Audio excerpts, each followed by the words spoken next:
Welcome back everyone to another reaction video. Well, today we're going to look at a channel that needs no introduction with over 25 million subscribers. We've done some reactions in the past to WatchMojo.com, and I recognize, as I always do when doing one of their videos, that this is very much about pop culture, and so their videos tend to kind of have that backdrop, and so we have to kind of take everything with a grain of salt. But I think in this particular case, it should be pretty safe. This one actually just came out yesterday. It's called Top 30 Historically Accurate Movies. Now, normally I would not do a reaction to a video that's only been out for a day, but in the case of WatchMojo, they don't need the extra help in getting their views. People are going to watch their videos regardless, so I'm not too worried about that. And when we're talking about really, really big channels, sometimes I will do reactions fairly soon after they release them. So the link is in the description if you want to check it out without my commentary. They do a lot of history content on their channel.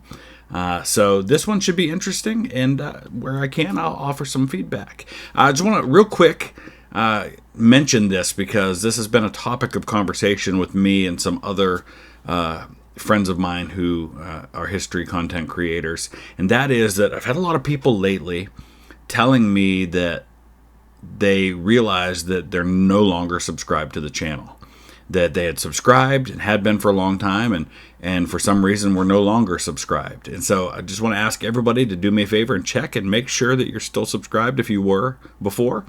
Turn on the notifications as well.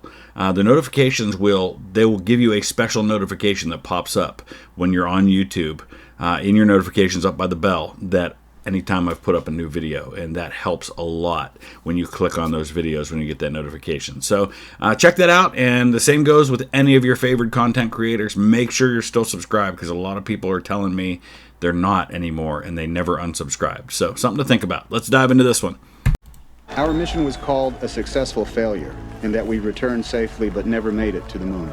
Welcome to WatchMojo, and today we're counting down our picks for the best movies that were reasonably faithful to reality. I could have got more. Oscar, there are 1,100 people who are alive because of you. Number 30, The Big Short. Haven't seen this. And then that happens. What is that? Is that Steve Carell in a drama? I mean, I guess he's done some dramas, and sometimes the comedy actors make the best dramatic actors too. I mean, like Robin Williams was a fantastic drama actor. Housing market.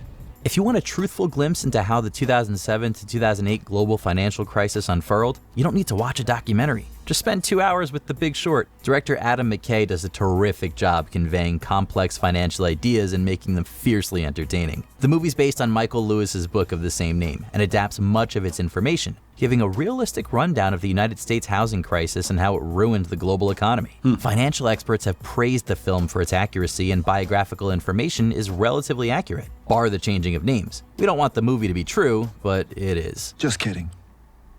So I'll try to let each one of these play through, and then I'll comment afterwards. I haven't seen that movie, but I will say this. One of the cool things about living in the time that we live in with the ability to make films is that some of these films can come out pretty close to real time. I mean, less than a decade after the events unfolded, you're telling the story in a movie. And there's a plus and a minus to that. The positive side is you're close to the events, and so the events are fresh in people's minds. It's a lot easier to get people's perspectives and stories to be told, but there's also the danger, a much greater danger of recency bias in that. But all in all, I think it's a positive. Banks took the money the American people gave them, and they used it to pay themselves huge bonuses and lobby the Congress to kill big reform. And then they blamed immigrants and poor people. Number 29, Master and Commander, The Far Side of the World. I could walk briskly, pausing only to take the Such a most great important movie. pleasure, but certainly making valuable discoveries that could help advance our knowledge of natural history. While the story is entirely fictional, Master and Commander is probably the closest you'll ever get to living during the Napoleonic Wars. A tremendous amount of research went into making this movie, and a tremendous amount of talent was required to bring it to the screen. Virtually everything you see and hear in the film is realistic. The primitive medical practices, the costumes, the sailing techniques, the Oscar-winning sounds of battle, all brilliantly captured and ripped straight from the history books. They even filmed aboard the HMS Surprise, which is a full-scale replica of the HMS Rose from the 18th century. No detail was spared, and the results are magnificent. England is under threat of invasion. And though we be on the far side of the world, this ship is our home. Number 20. So I've talked about Master and Commander here and there before, and I think it is the perfect example of how to do a fictional story in a historical setting and do it right. They did. They took a completely fictional story, but set it in history in such a way that everything you see is how it would have been had that been a real story. It's, to me, I much prefer that to telling a real story, but mucking up all the details in order to tell a better story. In fact, I think that's really the way I wish that Hollywood would go with some of these historic tales. I'd much rather have seen, for example, a story about some random Scottish lord who was part of William Wallace's army than have Braveheart told the way it was, with kind of screwing up all the historical facts of what really happened. Make it completely historically accurate. Show, for example, the Battle of Stirling as it actually happened. Show Bannockburn as it actually happened. But give us a fictional character in the middle of that and tell that story. That's the way to do it. And Master and Commander is brilliant at that. Bridge of Spies. I haven't seen this one either. Stooges for the Union of Soviet Socialist Republics. Can we just call them the Russians? It'll save time. One of Spielberg's best films of the 21st century, Bridge of Spies relays the exchange of American pilot Francis Gary Powers. Got to throw in a little bit of the VTH drinking game here. Francis Gary Powers, and I'm going to talk about him when I go to Kentucky, because I'm going to be doing like a road trip to Kentucky to some family history sites. My grandfather was born in Jenkins in Letcher County, Kentucky. It's all in the southeast corner. He was born in Jenkins. Francis Gary Powers was born in Jenkins in 1929, I think. And Soviet spy Rudolf Abel during the Cold War. This exchange occurred on Germany's Glienicke Bridge, and Spielberg used the real bridge in the climactic scene of the film, accurately relaying the visual language of the historic trade. Of course, that's not the only thing that the movie got right. It also correctly relayed a number of story beats, like Donovan urging the judge not to order Abel's death and going through the Berlin Wall by himself. Cold War historian James Hirschberg would later review the film positively, giving its climactic bridge sequence an 8 out of 10 on the realistic scale. I'm sorry, I didn't think to get you a gift. This is your gift. Number 20. That's another one I haven't seen, but I do want to see it. And now that I know that it's pretty grounded in history, I like it even more. But obviously, when we're talking about spy stories, sometimes the sources can be a little interesting. But as we get further away from these events, especially events of the Cold War, I think it's going to be easier and easier to get access to the real information of what happened. And I think that the Cold War is such a fascinating time for stories that can be told, especially for those of us who lived through parts of the Cold War. I didn't live through most of it, but I lived through the ending of it, and I grew up in the world of the Cold War, and it was a fascinating time to be alive. 7. Stalingrad. Oh, good movie. Zu Hause. Wenn du als Soldat verreckst, sind sie sogar stolz auf dich. Like Master and Commander, Stalingrad gets major points for its atmosphere. And what a bleak film it is. Directed by Josef Stalingrad was a bleak place to be. Wilsmeyer. It follows a number of German soldiers in the fateful Battle of Stalingrad, the most decisive skirmish in World War II, and perhaps the bloodiest... Did you just say skirmish? Why would you use the word skirmish in the script there? One of the largest and bloodiest battles in human history is not a skirmish. Battle in human history. The Germans lost, and Stalingrad is a terrific depiction of what a typical unit might have encountered in the city. This includes the nightmarishly dour ending, which sees everyone dying, often with great agony. And with a good eye for historic weapons, costumes, and props, Stalingrad proves an uncomfortably authentic glimpse into one of history's most important battles. Mach dir doch nichts vor. Du solltest am besten wissen, ihr seid Soldaten und ihr bleibt Soldaten. Eure Heimat ist der Krieg. Number 20. So I think most people are familiar with Stalingrad from the movie Enemy at the Gates, which is kind of a fictionalized version of a real story from the Russian side. But we need more movies about the Eastern Front in general, and even English-speaking ones. We get the German and the Russian ones, which makes sense because they were the ones fighting there. But we need more English-speaking movies to get it to a wider audience too. A pivotal. I think you can probably argue more about Stalingrad than anywhere else that it was the decisive battle And it's really kind of a campaign, but decisive battle of World War II. It was the turning point in the Eastern Front, which in turn means it was the turning point of the war in Europe. 6. Zero Dark 30. But Bin Laden is there. Great movie. And you're gonna kill him for me. While it sparked some controversy for its violent depiction of CIA activities, among other things. Come on, is that really controversial? Isn't it pretty well understood that that kind of stuff went on and probably still goes on?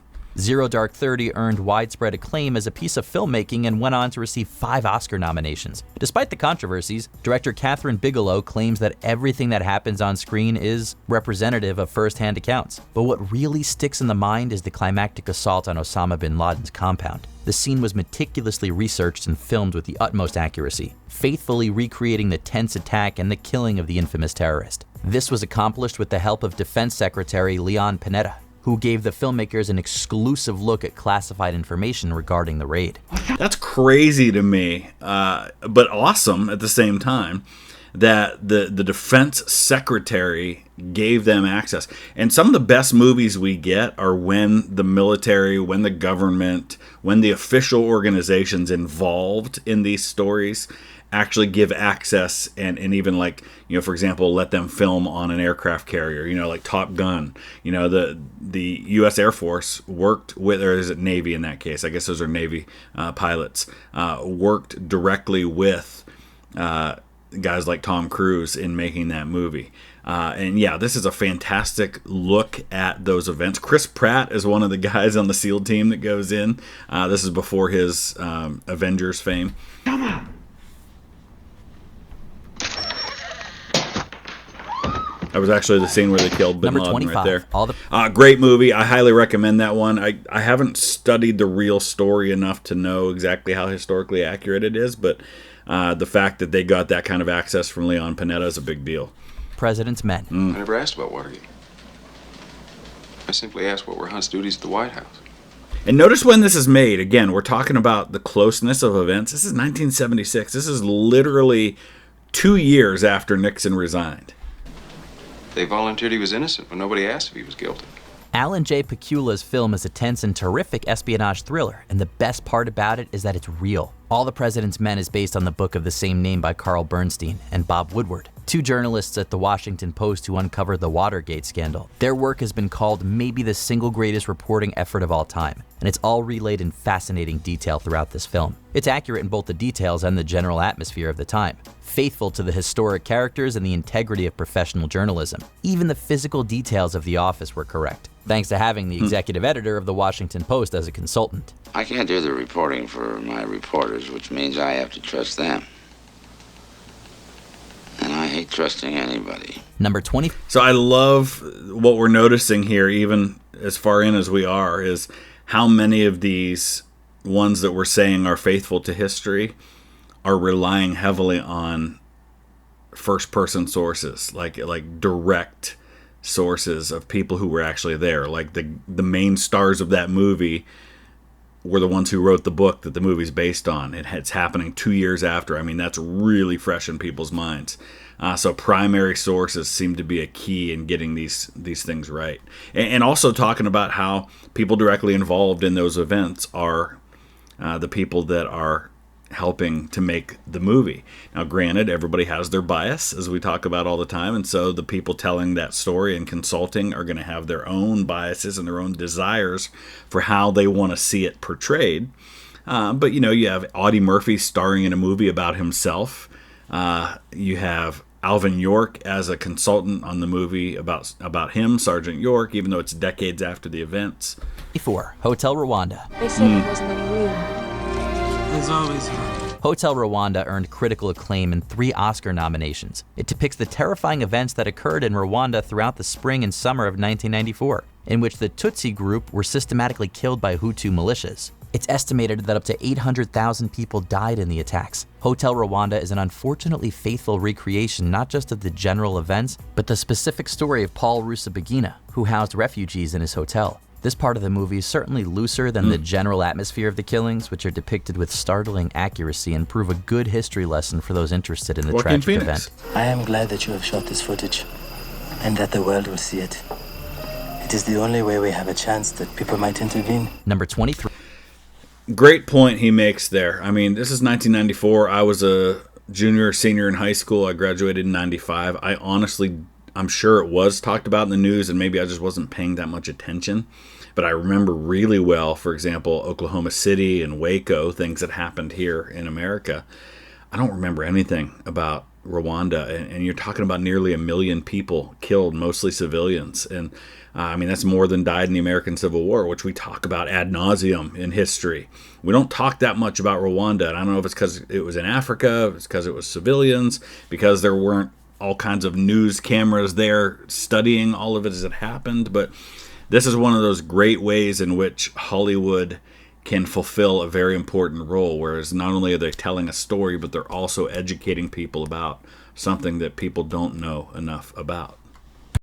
3. Malcolm X. But I believe the true practice of Islam can remove the cancer of racism from the hearts and the souls of all Americans. Considered one of Spike Lee's best films, Malcolm X is an epic concerning the life of the titular activist. The details were taken straight from the autobiography of Malcolm X, which was published back in 1965 and written by both Malcolm X himself and journalist Alex Haley. The film remains mostly accurate, adapting much of the book and correctly depicting many events. It was also praised for its complex depiction of the titular hero, with Spike Lee saying that it examines all the different Malcolms as making up one Malcolm. The director also conducted independent research, like interviewing Malcolm X's relatives in order to get the most realistic account of the man possible. The results are staggering. Beware of them cameras. Oh, them cameras are bad as any narcotic. Number 20. So a couple things about that one. Number one, Denzel Washington is one of those actors. If he's in it, I'll watch it. You know, I mean, we all have those people, right? No matter what they're in, I don't care what the topic is. I don't care what it's about. I will watch it because I love that actor. Tom Hanks is one of those guys for me. There's a few others. Rebecca Ferguson and Natalie Dormer as actresses for me. But I don't know a ton about Malcolm X, but kind of in my own mind's eye, when I think about him, I think of him as kind of the other end of a guy like Martin Luther King Jr., who's very much about peace and you know, civil disobedience, whereas Malcolm X was much more forceful and much more about fighting back. And I'm not saying he was like necessarily inherently violent, but definitely the other side of the civil rights coin, so to speak, and definitely a story that needs to be learned. And I love that they used his own autobiography, spoke to family members. That shows that you have a desire to get it right and to tell the story. 2. Zodiac. Travis and I worked here side Anthony by side Edwards. for 10 years. His Didn't know he was gets in that. crushed in an accident, and the killings begin. Coincidence? I don't know. You're a cop, man.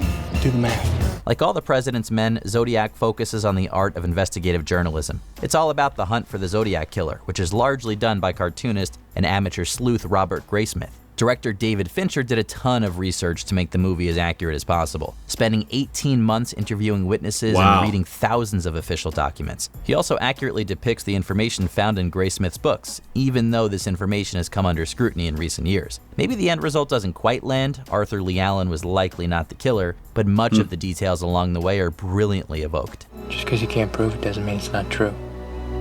Easy, Dirty Harry. Finish the book. Number 20. So he makes reference there to the scrutiny of the source material in recent years, and that's one of the challenges that you have in relying on a specific source, such as a book. So the TV show Band of Brothers, to my mind, the greatest TV miniseries ever made is Band of Brothers, and I think a lot of people feel that way, but it relied very heavily on the book Band of Brothers.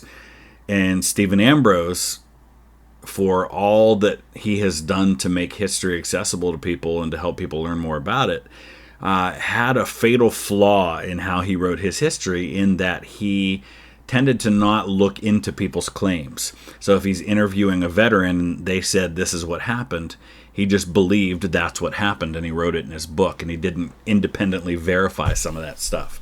And so then when you have a TV series basing their series on that source material, they end up making and repeating some of the same mistakes. For example, the very famous one where they say that Albert Blythe, who's one of the soldiers in Easy Company, died in the 1940s when in fact he lived until the 60s. That was because that was what Ambrose put in his book, and then they repeated it, and it was wrong in the book and it was wrong in the TV show. And so that's the danger you have in only using one primary source, is that primary source might have problems. And so you should always be comparing. That's a great lesson for us in studying history in general. It's great to look at multiple viewpoints, look at people who look at things through different lenses, from different biases, different standpoints.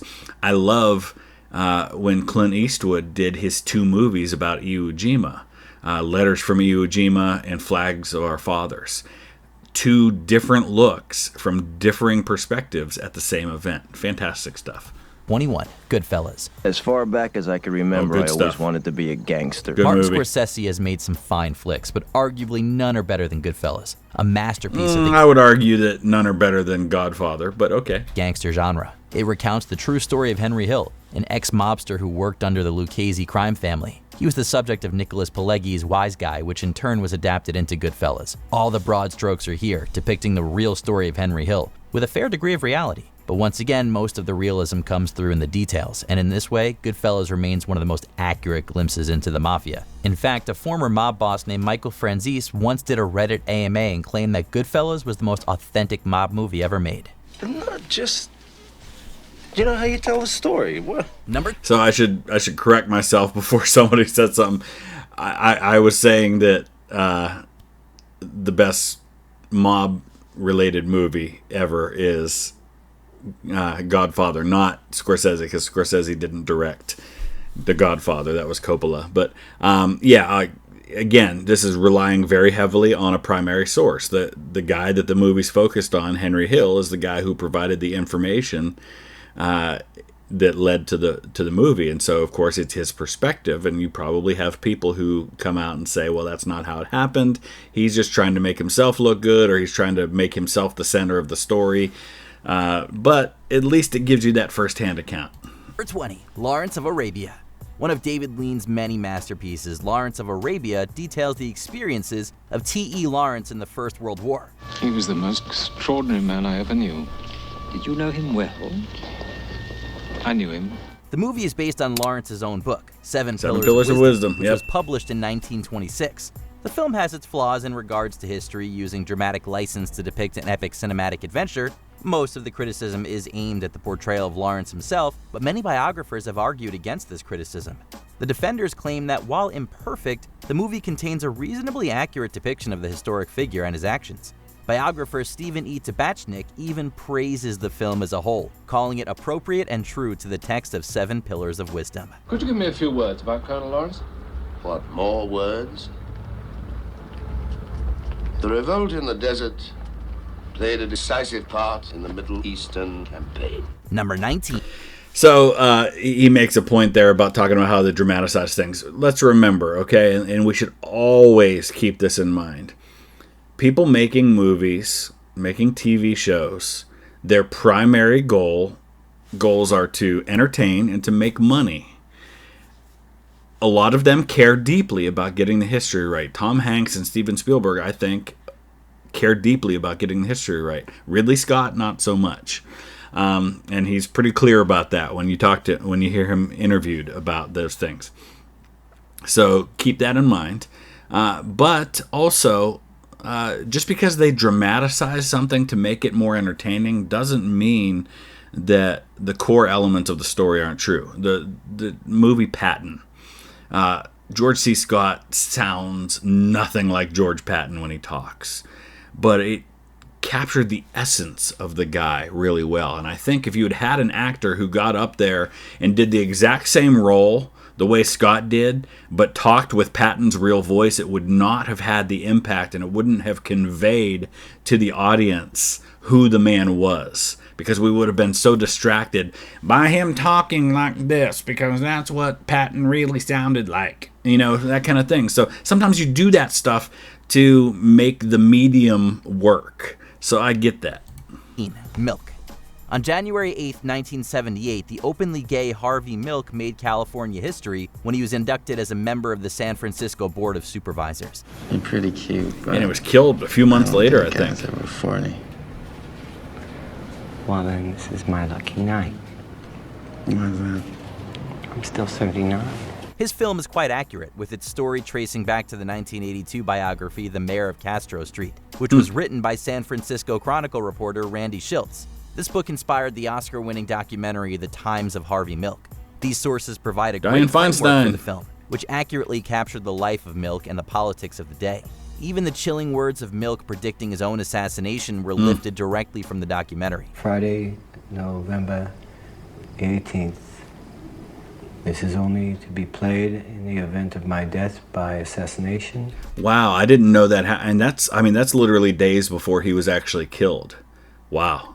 The Guardian called Milk the creme de la creme of faithful biopics, and it's not hard to see why. Number 18. So if the newspaper, who was one of the sources, is saying it's really well done, I mean, is that self-serving? Maybe, but it's probably an indication that at least the information they had is pretty well done. So it's always good to hear, especially with those biopics, that they try to get it right. Spotlight. Winning Best Picture at the 88th Academy Awards, Spotlight follows a small news team as they reveal uncomfortable truths within the Catholic Church. Keep our eye on the Herald. They run this, and they get it wrong. The church will bury it. We got to do this now. The film is an accurate retelling of the real Spotlight team and its efforts in winning this 2003 Pulitzer Prize for Public Service. Included are the award-winning reporters and the Boston Globe's editor-at-large, Walter V. Robinson. Some events were made up or exaggerated for dramatic purposes, but the film remains a fairly realistic portrayal of history. Even the Catholic Church praised the film's authenticity. Wow. The Catholic News Service called it generally accurate, and Vatican Radio referred to it as honest. Sometimes truth is more disturbing than fiction. It's a big school, Robbie. You know that. And we're talking about 7 alleged victims over, 8 years? Number 7. So we're talking about a film that's telling the story of how stuff was uncovered that made the Catholic Church look really, really bad. And for the Catholic News Agency to come out and say, hey, they got it pretty much right, talking about a story that makes them look really bad, I feel like that's a pretty good indication that you got it right. 17. Gallipoli. Starring Mel Gibson as Frank Dunn, Gallipoli is another film centered around the Ottoman Empire in the First World War. No, thanks. If you blokes all want to go and get yourselves shot, go ahead. Well, I'm not scared to die for my country, Frank. Well, good for you, Snow. You go and sign yourself on. Per its name, this film primarily covers the Gallipoli campaign, which occurred in modern-day Turkey and resulted in Ottoman victory. When it comes to war, Gallipoli is none too accurate, especially in its shoddy depiction of the climactic Battle of the Neck. Most of the film's accuracy lies in its representation of lifestyles. For example, Gallipoli accurately conveys the horrific conditions that soldiers faced throughout the Gallipoli campaign. Furthermore, it serves as a fantastic period piece about Australian life in the early 20th century. When it comes to visuals and atmosphere, Gallipoli is a triumph of accuracy. I'd be ashamed of myself if I didn't fight. Well, that only proves one thing, that you and I are different. Let's drop it, eh? Number 6. So this is 1981. This is a time before it became pretty standard to have like military consultants on a set to make sure that accuracy and how you portray combat and things like that. That's kind of the norm now. Guys like Dale Dye. That wasn't the case back then. So I kind of understand why they would have done much better with the storytelling aspect and maybe not so good with showing battles. That's a time when a lot of TV shows and movies didn't get that part right. The Imitation Game. A highly successful movie, The Imitation Game chronicles the life of Alan Turing and his time decoding secret German messages in World War II. You have an opportunity here to make some actual use of your life. And end up like you, no thanks. This fascinating story is based on the biography Alan Turing the Enigma, written by esteemed mathematician Andrew Hodges. Unfortunately, the real story is so complex that a movie adaptation would never do it justice. But The Imitation Game does a solid job of conveying the basics. Some of the more dramatic and unsettling aspects of the story are lifted straight from history. These include Turing being put on trial for gross indecency and his subsequent chemical castration. The film even earned praise from Turing's descendants, many of whom complimented the performance of Benedict Cumberbatch. Well, the judge gave me a choice, either 2 years in prison or hormonal therapy. Oh my God. Number 15. I've heard a lot of people say that Imitation Game is not accurate, and I think he keyed in on why there in what they talked about, and saying that portraying something as complex as the decoding of Enigma would be difficult in a movie, and I get that.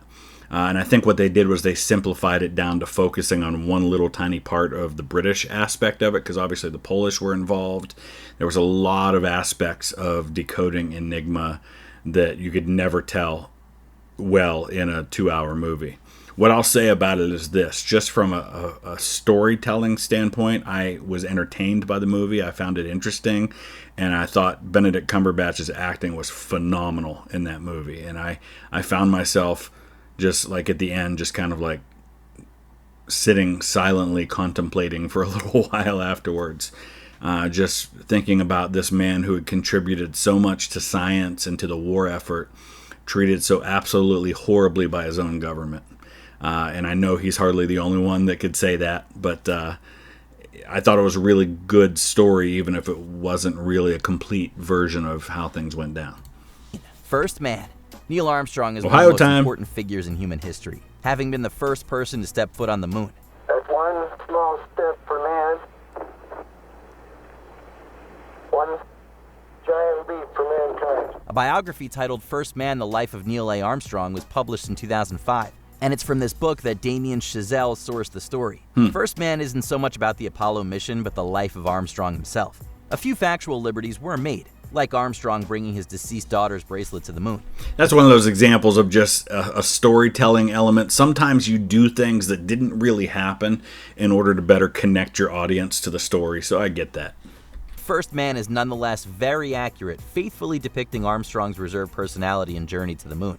Chazelle even included the orchestral Lunar Rhapsody in the dance scene, as this was the actual piece of music that Armstrong and his wife danced to. Do you remember this? Yeah. I'm surprised that you remember it. Number 4. So, yeah, First Man, I really enjoyed it. Fascinating thing about Neil Armstrong is how reserved he really was. I mean, this is a guy who was legit a superstar. I mean, the first guy to walk on the moon, incredible.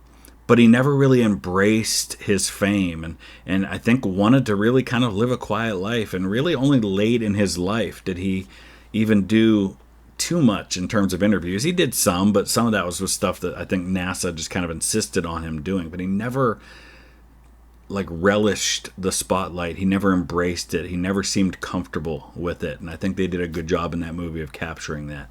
14. Gettysburg. There's a lot of material to mine from the Battle of Gettysburg, which occurred from July 1st to 3rd in 1863. But Ronald F. Maxwell's epic got the job done. We hold this ridge for a couple hours, we can keep them away. Sam Elliott as Buford. So good. Gets here. We can deprive the enemy of the high ground. Buford was like in his late 30s at this battle, so not accurate, just like the actor who plays Hood, but again, personality-wise, perfect. The length certainly helps. Gettysburg was actually shot as a miniseries, which explains the imposing 4+ hours running time. Many historians have praised the movie's faithful and respectful approach to the battle. All the major players are present, and the film was meticulous in nailing down historical aspects like battle strategies, costumes, props, and character motivations. The National Park Service even provided the filmmakers with the rare opportunity to film on the real Gettysburg battlefield, which lent a great deal of authenticity to the setting. Reynolds, my old friend Ulysses Sam Grant, there were some good men in that army. Yes, sir, there were indeed. Some of those men are waiting for us now up ahead on those ridges. Number 3. Now, I would disagree with the concept that they included all the major players, because some guys we just don't hardly see at all. I mean, we have like one scene with Meade, briefly. We don't hardly see A.P. Hill or Ewell at all, and they were two of the Confederate Corps commanders. It really kind of focuses real heavily on point of view characters, which is, again, it's based on the book, The Killer Angels, and so it's using that source material so we don't get anything, for example, about the 1st Minnesota, which to me is one of the best stories from Gettysburg that we don't get. And of course it's, criticized by some people for its bloodlessness, but remember, this is the early 90s. This is a time when a lot of war movies were made that way, without showing all the gore that you get, a decade later with Saving Private Ryan. 13. The Longest Day. Military historian Cornelius Ryan wrote The Longest Day, a very popular book about the D-Day invasion of 1944. There it is, men. Omaha Beach, dead ahead. It was published in 1959 and turned into a movie just 3 years later. Nearly 3 hours in length, the film serves as an epic examination of the Normandy landings. Many cast members actually served in World War II, and their military experience is central in the film's accuracy. Richard Todd, who plays Major John Howard, actually took part in D-Day and even helped recreate his own personal experience. That's awesome. The film was also shot at many real locations, including Pont de Hook, and D-Day veterans worked as historical consultants. It all ensured a war epic that brims with genuine and frightening history. Oh, the evil of it all, trying to down a man before he's even had a chance to fight. Ah, come on. And this is right around the time that Sean Connery makes it big as James Bond. Number 12. So, yeah, I mean, Longest Day, again, this is a product of its time. It's the early 60s. It portrays Normandy with that early 60s feel. But, man, we got some amazing World War II movies in the 60s and 70s especially. I mean, Tora Tora Tora had better be on this list, for example. But, again, there's some things that are cringy and looking back, like having John Wayne play a battalion commander I think in the 82nd Airborne he is. Maybe he's 101st, I don't remember. He's one of the paratroopers. Way too old for that role at that point in his career. But by and large, still a really good movie, and one that I like going back and watching every year or so. City of God. Brazilian author Paulo Lins was raised in the Rio suburb of Cidade de Deus, or City of God. Esse cara aí é o Cabeleira.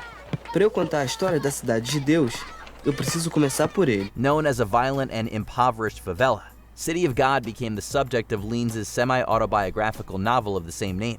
With the story spanning multiple decades, City of God offers unknowing viewers a horrific and tragic glimpse into the favela's geography, economy, and culture of organized crime. The film is even composed of amateur actors, many of whom came from the real City of God. Wow. They underwent an acting workshop that taught them how to simulate the area's crime. The movie was shot in a real favela, with producers coming into conflict with local slumlords. The resulting atmosphere is authentically gritty and uncomfortable. Todo dia alguém apanhava, alguém ia preso, alguém se dava mal. Mas ninguém nunca via nada, ninguém sabia de nada. Number 11. So, again, not one I'm familiar with, but that just shows you how infinite the number of stories are in history that are yet to be told. Focusing on something like crime in a town in Brazil is just shows you how many stories there are out there, how many untapped sources. Instead of having to go back, that's one of the frustrations I have with how many movies we make about World War II. We've told a ton of stories, but we keep telling the same stories. There are still infinite stories from World War II we haven't told yet, and there's so many other stories from other points in history that we don't focus on that we should. A Bridge Too Far. Cornelius Ryan strikes again. Based on his 1974 book of the same name, A Bridge Too Far recounts the story of Operation Market Garden. That, gentlemen, is the prize. The bridge over the Rhine. The last bridge between us and Germany. This was one of the largest airborne operations of World War II. Its aim was to secure various bridges in the Netherlands, thereby granting Allied access into Germany. The period was faithfully recreated by using real military hardware in authentic Dutch locations. The complex battle logistics were also fairly accurate. This is because Roy Urquhart and Brian Horrocks, respectively played by Sean Connery and Edward Fox in the film, served as military advisors. I didn't know that Roy Urquhart was actually one of the military advisors. He's the guy, like I said, that Connery played. He's one of the main players there in Arnhem, which is where the bridge too far is in this story. With a solid foundation in Ryan's book and first-hand accounts Love of Anthony the operation, Hopkins in this movie. A Bridge Too I Far think he plays John Frost. is a great exercise in historical authenticity. How are you? I'm not sure that I'll know for a while. One of those times where Sean Connery actually plays a guy who's Scottish, which is nice. Sorry about the I think way it worked Urquhart's out. Scottish. Number 10. Yeah, listen, you talk to my friends in the Netherlands, and they will tell you that A Bridge Too Far is one of their all-time favorites, obviously, because for the Netherlands, Market Garden is where World War II really came to them. And so that's obviously something they're very passionate about and knowledgeable about, and it's really cool to visit there. One of my very first trips to Europe was a Market Garden tour, through some of those places in the Netherlands, like the John Frost Bridge over the Rhine River there in Arnhem, and going to Nijmegen, going to Nuenen and to Eindhoven. Incredible places. Come and See. Oh, a subversive it's a good response movie. to a long history of Soviet war propaganda films. Come and See was written by director Elem Klimov with the help of an ex-partisan who fought against the Nazis, along with numerous eyewitness accounts. The production of the subjective and the realistic portrayal of the German occupation of Belarusia was almost as brutal as the subject matter. Alexei Kravkin, playing the lead role, was a non-professional actor who endured fatigue and hunger during filming, all the while dodging live ammunition used instead of blanks for the filming. They used real ammunition? I mean, that sounds so totally like something the Soviet Union would do, but still, I didn't know that. Meanwhile, wartime documentary-style footage made the film a stunning testament to the suffering endured by ordinary people fighting for their lives on the Russian front. Я только полетаю над вами, пришлю гостинчиков. А можем клетки прислать. Number 9. When I talk to people who have visited, for example, Auschwitz, which I'm hoping to visit maybe sometime next year, one of the things I always hear is it's a place you need to go, but once you go, you never want to go back. And I totally get that. And there are certain movies that are like that too.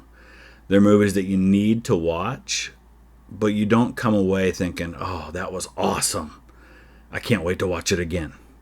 And Come and See is one of those movies. It is not a movie that makes you feel good. It's not entertaining, but it's necessary. It's about portraying war as it is, not as we wish it was, with all the glory and the glamour and the glitz and the heroism. It's war brutal, which is what war is. It shouldn't leave us feeling good afterward. Highly recommend everybody watch that movie. Flags of Our Fathers. And if we wish to truly honor these men, I didn't know Neil McDonough was in that. How did I not remember that? Played Buck Compton in Band of Brothers. Remember them the way they really were. The way my dad remembered them. In 1945, Joe Rosenthal's iconic photograph of U.S. Marines raising the stars and stripes on the captured island of Iwo Jima brought fame to its subjects. Clint Eastwood's epic war film was based on a best-selling book written by the son of one of the men in the photo, James Bradley, who also provided narration and interviews with veterans for the movie. I'm sorry. Sorry. You were the best father a man could have. Flags of Our Fathers' depiction of the horrors of warfare and the tragedy of what comes after was praised by the U.S. Marine Corps chief historian for its attention to detail and historical verisimilitude, particularly the depiction of the harsh terrain where the Marines fought. Man, people forget that several of those guys died in the Battle of Iwo Jima. This was like when they took Mount Suribachi, the battle was really just starting. I mean, this was early on in the battle, and there was still a ton of fighting that needed to be done on that island. And several of those guys, and there's also was some debate for sometimes decades about who was even in the photo. Number 8, Lincoln. Historians and critics gave a warm reception to this painstaking recreation of President Lincoln's fight to have the 13th Amendment passed in the closing months of the American Civil War. It's not Wilmington Port. It's not a military campaign. It's the amendment to abolish slavery. Why else would you force me to invite demented radicals into my home? The film was shot in Richmond, Fredericksburg, and Petersburg. Talking about people in their own party, demented radicals. In Virginia, where historical architecture from the period remains today. Daniel Day-Lewis received widespread accolades for his masterful performance as President Lincoln, paying attention to key character details like the president's unexpectedly high voice and propensity as a master storyteller. See right there, Apple TV? It is easily possible to make an actor look like Edwin Stanton. I can look right there and I know that's Edwin Stanton. You could have done that with Tobias Menzies because his acting and his performance in the role of Stanton was fantastic in Manhunt. But you didn't bother to make him look like the guy. They said she murdered her husband. He was 83. He was choking her, and she grabbed a hold of a stick of firewood and fractured his skull and he died. Tommy Lee Jones was also praised for his performance as Thaddeus Stevens, Awesome. a 19th century master of insults and sarcastic wit. Slavery is the only insult to natural law, you fatuous nincompoop. Number 7. Yeah, listen, I will praise them. I mean, it's fascinating, and that's, again, a movie that used a primary source. Well, it's not a primary source. I mean, it used a main source, which was Doris Kearns Goodwin's book, Team of Rivals, and it took a few chapters out of that book to tell that story of a few months in 1865.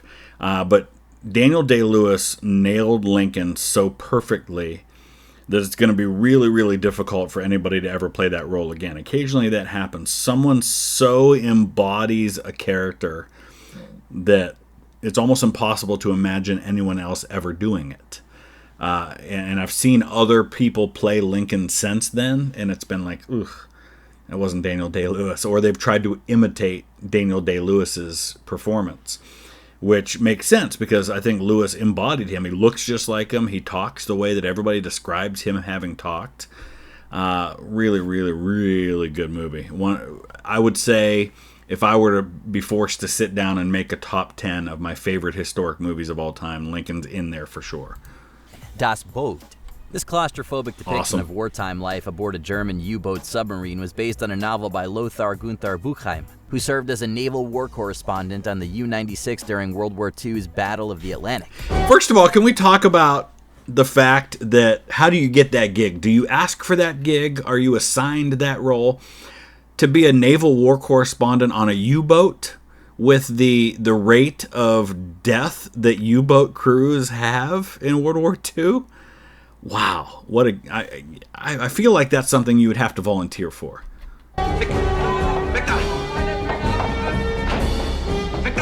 With the commander of the U-96 as technical advisor, an obsessively accurate replica of the vessel interior was built, which could be hydraulically rocked, shaken, and tilted up to 45 degrees.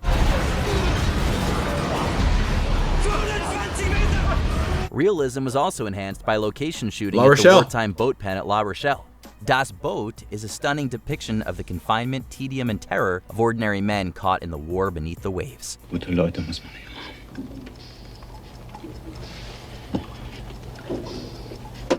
Gute Leute. Number 6. So a couple things about Das Boot. Number 1, absolutely right. One of the best war movies ever made. And it goes to show you a couple of things there. Number 1, you don't have to focus on any of the big sexy characters that everybody loves to talk about in World War II in order to have a good story. You know, we don't get any of the major players, none of the big generals or the political leaders.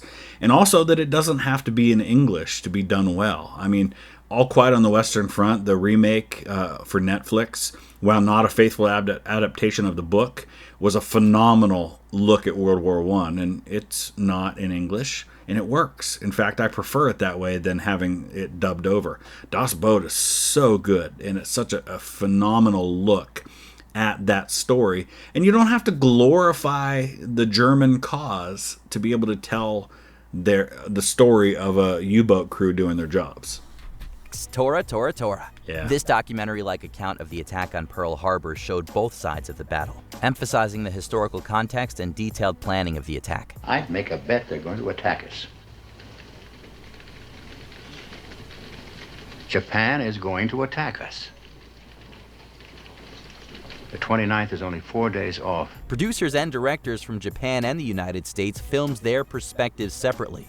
And that was a brilliant decision. Like I was saying about how Clint Eastwood did the 2 movies that told different perspectives. Having a Japanese crew basically film a separate movie and filming all the Japanese scenes is such a great concept, and I wish we would do that more. I think it worked really well, and it makes it easier to keep bias out of it because both sides are showing their own bias and filming from their own perspective. And I think it made for, I'm going to say it, the best World War II movie ever made. Not Saving Private Ryan, not Midway, not anything. Best World War II movie ever made. Combined into a single film. Technical advisors from both sides were spared no expense to make the sets and scenes as true to life as possible. Full-scale replicas of naval vessels were built, and American training planes were made to resemble wartime Japanese planes, which added to the realism of what was being shown on screen. One wheel stuck, sir. Well, jolt it loose. We're going in. Number 5, 12 Years a Slave. Based on the 1853 biography of freed ex-slave Solomon Northup, this film was praised by historians and critics alike for its brutal depiction of the reality of slavery in Louisiana. 500 pounds of cotton, day in, day out. Steve McQueen's distinct directorial style and the unforgettable performances of Chiwetel Ejiofor and others helped to bring the cruelty and barbarity of slavery to horrific life. 12 Years a Slave vividly portrays the social and historical realities of a past where men and women were used and abused as chattel, while emphasizing Solomon Northup's astonishing achievements. I will not fall into despair. I will offer up my talents to Master Ford. I will keep myself hardy till freedom is opportune. Number 4. Excellent movie. I'm not familiar with the real life history behind it. I know that it is a true story. And again, it's based on a primary source. You're going back to the book that comes directly from the guy who lived that. And anybody who wants to understand 19th century culture in the South with what was going on in the years leading up to Civil War, that is a must-watch film. The Pianist. I tell you what, WatchMojo's nailing these pretty good. These have all been really, really good movies. This film was closely based on an autobiographical book by the pianist and Holocaust survivor Władysław Szpilman. By order of the governor of the Warsaw District, Dr. Fischer, concerning the establishment of the Jewish district in Warsaw. There will be created a Jewish district in which all Jews living in Warsaw or moving to Warsaw will have to reside. However, director Roman Polanski had additional motivation to respect the history on which He The lived through Pianist draws, as he himself survived the Holocaust in Krakow. This story of one talented man's struggle to survive in the Warsaw ghetto is heartbreaking and poignant, and a testament to the effort to recreate the setting in every detail. From the oppression of the ghetto streets to specific songs Szpilman played, The Pianist is a haunting vision of suffering, made more disturbing by the beauty of the music.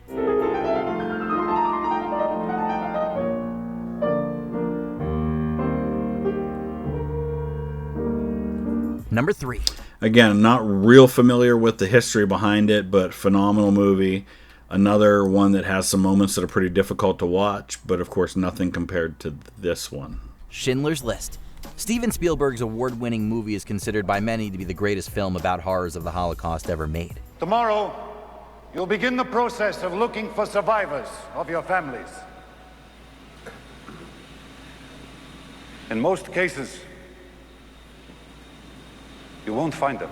This tale of German industrialist Oskar Schindler's strategy to save Jewish people from mechanized extermination is a showcase of the highs and lows of the human condition. Holocaust survivor Leopold Poldek Pfefferberg spent years working to have his story of one man's struggle to save those caught in the maw of a destructive hate machine made, and Spielberg's grim and realistic portrayal helps ensure it will never be forgotten. The list is an absolute good. I love Ben Kingsley is another one of those guys. Like, you don't see him starring too often. Like, he starred as Gandhi. He's not always like the lead guy, but he always does such a great job in any of these historic movies that he's a part of. The list is life. All around its margins lies the gulf. Number 2. I had not seen Saving Private Ryan. Oh my gosh. Different Spielberg movie. I hadn't seen Schindler's List until about a year ago, because I knew I was going to Dachau, and it was going to be my very first visit to a concentration camp, and so I finally made sure that I watched it before that, and it was as heartbreaking and incredible as I expected it to be. Difficult to watch at times, and just for example, one story is you see that scene where they show the woman who comes forward and tells them that they're doing a construction project and they're doing it wrong, and that she had this education as an architect or as an engineer, and then they just shoot her on the spot for speaking up, and it's just horrifying. And that story really did happen. That's the kind of stuff that you might be tempted to think, well, they threw that in there for shock value, but no, that kind of stuff happened. Downfall. The paranoia and surreal madness of Adolf Hitler's last 10 days holed up in his bunker were masterfully recreated in Downfall, a war flick known in Germany as Der Untergang. Es ist unmöglich unter diesen Umständen zu führen. Es ist aus.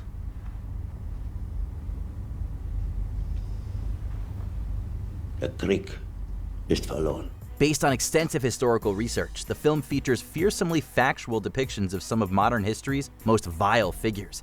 In fact, many of Hitler's lines were derived from actual quotations taken from his writing. Bruno Ganz gave a terrifying performance as Hitler, Phenomenal. both at his most Phenomenal monstrous and his performance. most human.